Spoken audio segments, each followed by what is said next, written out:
Guess who's back? Ba, ba, back again. Ba, ba. Chris is back. Ba, ba. Alright. I know I'm cheesy. I'm sorry. Alright, let's get going. Ready to conquer the real estate exam? Welcome to realestateexamninja.com, where I have helped thousands of people pass the real estate exam. You're not on this journey alone. Check out the website, realestateexamninja.com. A real estate broker takes a listing to sell someone's house. What is the relationship between the broker and the seller? All right, what do you guys think? Client customer, agent customer, principal principal. What do you guys think it is? Agent principal, okay? The listing agreement is the usual way that an agency relationship is established between a broker and a seller. What kind of relationship exists between an agent and a principal? What do you guys think? And I'm not gonna pick all of these because I want you guys to see the explanation. So I don't want to get it right every time. What do you guys think it is? By the way, tons of these on realestateexamninja.com. They all come from prior students and our partners in various states. All right, an exclusive relationship may or may not exist, depending on the type of listing agreement that is signed. Most agents in a single transaction are special agents. All right. I know it's hard to remember all these guys, but you know, if getting your appraisal license was easy, everybody would do it. I tell people the harder the better, because that's less competition for you.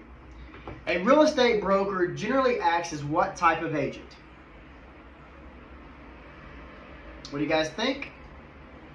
Universal, general, special, or ratified?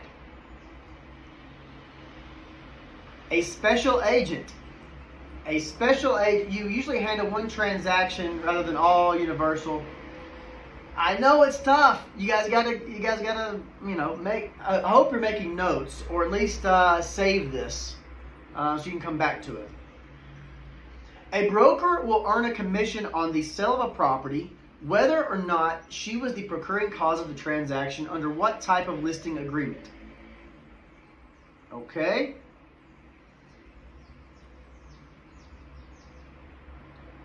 So, what do you guys think? A broker is going to earn a commission whether or not she was the procuring cause of the transaction.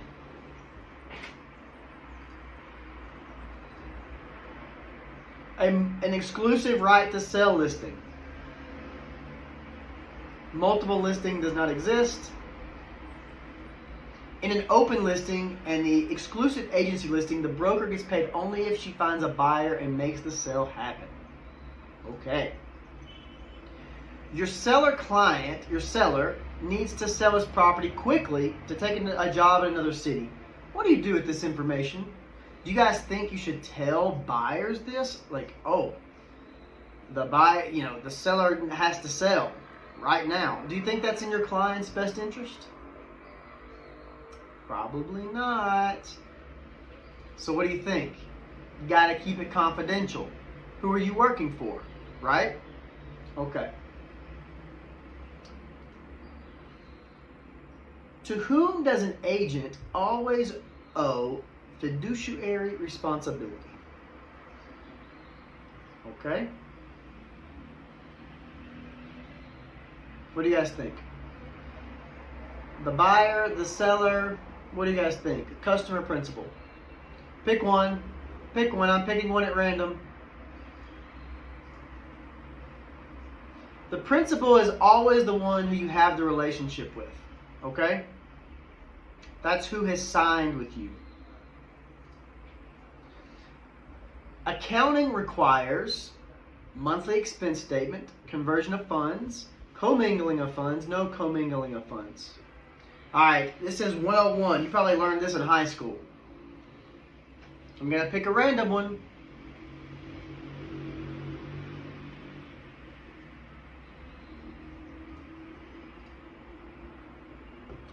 No commingling of funds. Not a lot of questions like this one. It's kind of a weird off one.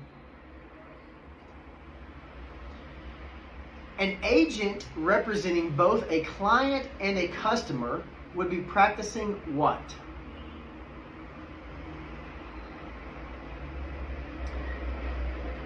What do you guys think? I'm going to pick a random one, but you need to know dual agency. You need to know these. Dual agency. All right. Next. Which of the following types of information does not have to be disclosed to the seller? All right. So what do we not have to disclose to the seller? The buyer's financial condition, an offer that the agent feels is low, the fact that the buyer owns a part interest in a sailboat, the occupation of the buyer.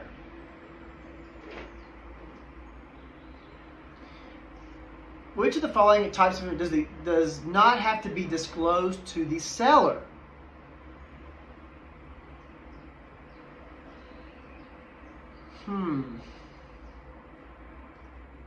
What do you guys think? Yeah, tough one. Because the financial condition, that makes sense, right? But no, it's the occupation of the buyer. A real estate broker takes a listing to sell someone's house. What is the relationship between the broker and a building that has an effective gross income of $65,000 and a total operating expense of $6,500 has a net income ratio of what? All right, so you need to pause the video here. This is a math question, and break out your calculator, your pen and paper, and do this, okay?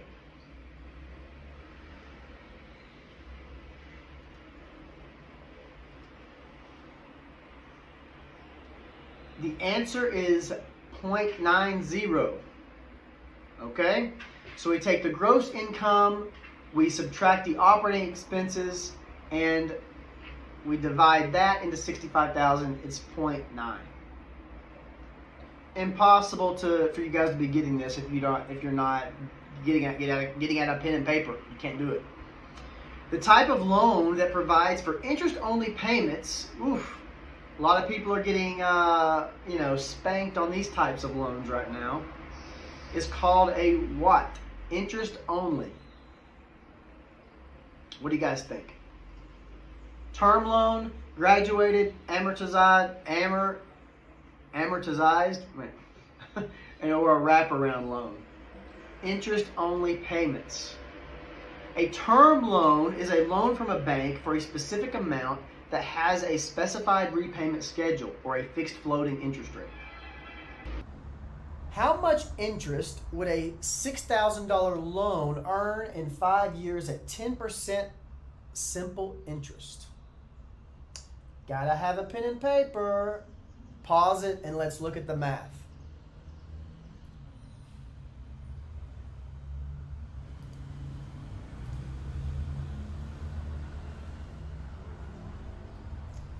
All right, 6,000. So it's at simple interest, okay?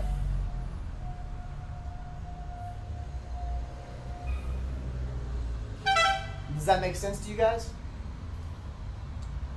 John has a loan for $18,000 with interest to be paid at the rate of $225 every quarter. What is the interest rate on the loan? Oof, tough one. This is a tough one. Once again, you need to pause it.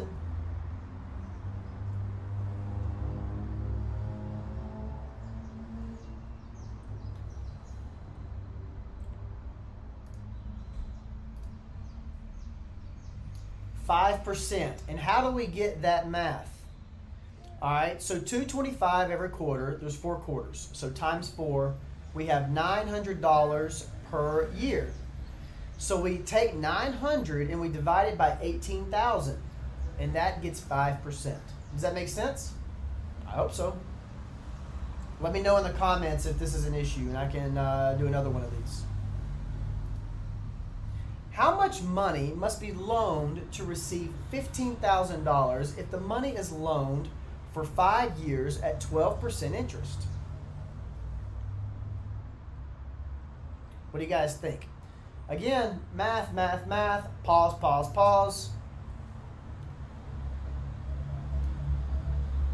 How much money must be loaned to receive $15,000?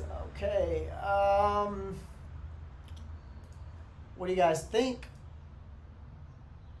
$25,000. Okay. $15,000, that's the interest payment, divided by 5 years is $3,000 per year.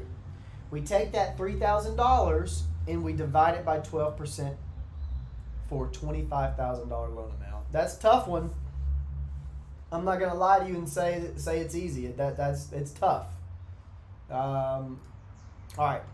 Mr. Johnson bought a house for $64,500. He later sold the house and broke even. After paying 8% of the selling price and commission and escrow fees, how much had the lot increased in value?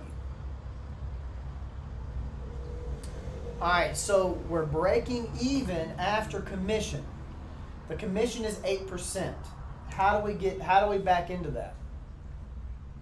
Not an easy one, guys. I know. I'm going to pick a random one because I'm doing this live. I can't do the math, but I'm going to show you the math. $64,000 divided by 92% is $70,109. That's the selling price. Okay? So $70,109 minus $64,500 is an increase of $5,609 to break even. A house is purchased using a fixed rate, fully amortized mortgage loan. Which of the following statements is true regarding the mortgage? All right. So we're at a fixed rate, fully amortized. This is a normal loan, right? A normal home loan. So which of the following statements is true? Each payment reduces the principal by the same amount. No. On a loan, on these types of loans, you're paying the interest first, right? So when you guys buy a house, I don't know if you know this, you're basically paying rent to the bank for the first 5 years.